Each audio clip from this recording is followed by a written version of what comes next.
Hey everyone. So, at this point, everyone is familiar with the drama concerning Dota 2, and more specifically, the statements released by Valve and James Too Good Harding. For those of you who don't know, who aren't completely caught up, let me quickly explain what's going on and how this pertains to the current state of Dota 2 esports and why it should matter to us, the viewers. Valve has started a schedule of 4 major tournaments throughout the year, which include the fall, winter, and spring majors, and finally the huge yearly Dota 2 International. We've already had the Frankfurt Major, which was a huge success by the way, and we are currently in the middle of the drama-filled Shanghai Major. But why does this tournament specifically have a gooey drama-filled center, you ask? Well, for starters, the first day, players showed up and found out that the standardized gear that they had specifically requested be present at every major was not accounted for. Their monitors, the things that the players actually use to visually interact with the game that they play at a professional level, were the wrong ones. This may seem like a silly thing to complain about, but would you expect a professional basketball player to practice with a basketball all year and then show up to a game and he has to play with a fucking medicine ball? No, of course not. And then Valve has to ship the right monitors to the players so that they could practice with the correct gear. Gear issues aside, the production of the tournament has been absolutely plagued with issues. Hours of delays and production hiccups have haunted this major from the start. Outside of Twitch chat spamming picnic due to the stream continuously dropping, we have also had this gem of an interview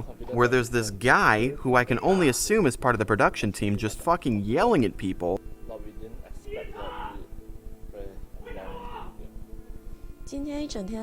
And then this poor woman is trying to give the interview and translate, and she looks like she's about to cry.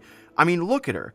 That is not the smile of someone happy to be conducting an interview. All of these problems reached a boiling point when the host, James, was fired quite literally during a segment break. 1 second he was there, and then the other second he was gone. It was like a scene from The Prestige, but instead of Christian Bale, we got Shiver. After lots of speculation and people pointing fingers in every direction, Valve's CEO, Gabe Newell, addressed the issues revolving around the tournament on the Dota 2 subreddit, basically calling James an ass and firing the entire production team. Reddit understandably exploded and patiently awaited James's response, which we got this morning. In his response, he detailed his past experiences as a host of many Dota tournaments, one of them being my personal favorite, the International 3, why he believes he was fired, and what ultimately led to that firing. In summation, his best friend Bruno, a Valve employee and widely believed to be IceFrog himself, ended up having to fire him for his off-color jokes and some shots fired at professional players. This was supposedly spurred via an email rumored to have been sent from Gabe Newell himself. Most interestingly, though, are some of the details that he talked about concerning how the Dota 2 talent is treated and his personal belief on what esports should be. That led me to create this video. Whether you're on James's side or Valve's, it's important to discuss how this affects the future of the Dota scene and what led to some of these issues and how we as a community can fix them. Alright, so I've been watching Dota 2 since the first International, and much to my girlfriend's dismay, I've also watched every major tournament since. I've even attended LANs and look forward to going to the International 6. I also check into the League of Legends scene from time to time since I used to avidly play League. One of the things that ultimately led me to make the switch from League to Dota was the professional scene of Dota being much more laid back and enjoyable to watch. A lot of that had to do with the fact that unlike League of Legends, Dota wasn't trying to be the ESPN of esports. Yes, they were still maintaining an air of professionalism, but they had a lot of fun while doing it. Jokes were made, funny suits were worn, and it felt like I was attending a LAN with friends rather than being bored to death with stale commentary. I don't remember the last time I've ever laughed out loud watching ESPN, but I couldn't count the amount of times I cracked up due to panel antics, whether they be interactions with professional players, friendly shots fired at fellow hosts, or even transitions to the commentary team. So now we still have elements of those initial tournaments, but they are moving more in line with what you would expect on ESPN and have been recently seeing on League of Legends. League has done a pretty good job of maintaining a balance between professionalism and what their player base expects, but a lot of times it still feels pretty forced. I mean, just fucking look at these guys. It's like the wardrobe team thought to themselves, hey, we can't all have them wear suits, that would be boring. Let's make this guy wear suspenders, and you know what, that guy can wear a vest. And you know, we should just, mix it up and have fun. But what myself and others enjoy is the fact that the Dota 2 casters, hosts, and personalities seem very approachable and create a friendly atmosphere. This is because the casting and hosting scene right now is a very tight-knit group. Ultimately, that is part of the appeal of Dota 2, and esports and gaming in general. I'm never going to have the opportunity to play basketball with LeBron James, but it's entirely possible possible to run into a professional player or a Dota 2 personality in-game. I've had a number of times in the past, and it's always been enjoyable to interact with them and feel like part of the community. And that's part of the appeal. You get to feel like you're part of the club. Making Dota 2 more like a stuffy suit-wearing ESPN cast removes that element, which made so many fans flock to the game and ultimately led to its success. But why is the Shanghai Major the center point for all this discussion? Well, we're seeing somewhat of a clash between what tournaments have been in the past and what they're moving towards in the future. Not to mention, after James's firing, everyone is on edge because they just witnessed their friend and peer who got fired for doing exactly what he was hired to do. Due to James's statements, some light was also shed on past problems, like not initially paying people at TI3 and crowdfunding host salaries at TI4 with signature sales, which is just fucking crazy to me. I don't know about you guys, but I'm sure nobody bought any of those damn signatures, and what a terrible way to pay your talent. All of these problems can be fixed, however. It's in our best interests, the player and talent base's best interests, and Valve's best interest to fix them, which is great. Despite Dota 2 trying to act like a professional sport, it still lacks many aspects that can be found in other professional sports like a player union or even a talent union. These unions would guarantee certain compensation rights as well as making sure travel arrangements are appropriate. No more shady tournaments that don't pay out winnings, consistent standards for players and talent, and removes the possibility of a singular entity making decisions that affect everyone without their voice being heard. We all want our game to live a long, healthy life as we continue to enjoy it and maintain what makes some of our current broadcasts so great. Creating a union around talent, the players, and even the organizations could lead to a bigger and better tournament structure which runs smoothly and players who spend their time focused on the game at hand rather than waiting a day for the correct gear to be delivered. And guys, we've done this before. Shady fucking tournaments in the past that have everyone complaining led to the major schedule. The shit show that was the Frankfurt Major Compendium led Valve to create the best compendium to date for the Shanghai Major. That happened because of our feedback. Valve wants to make us happy, and all we have to do is express how we feel. Reach out to them, send them emails, start discussion on the developer forums, tweet, post on Reddit, just be explicit about what you want. And with all of that being said, it's important that we have these problems. It's more important that we address them, and I personally look forward to the future tournaments being just as excellent as the past ones, and maybe a little bit more mature, but still not losing what made the past tournaments so great. I'm looking at you, TI3. So, let me know how you guys feel in the comments below, and let's make sure the Manila tournament is everything we want it to be.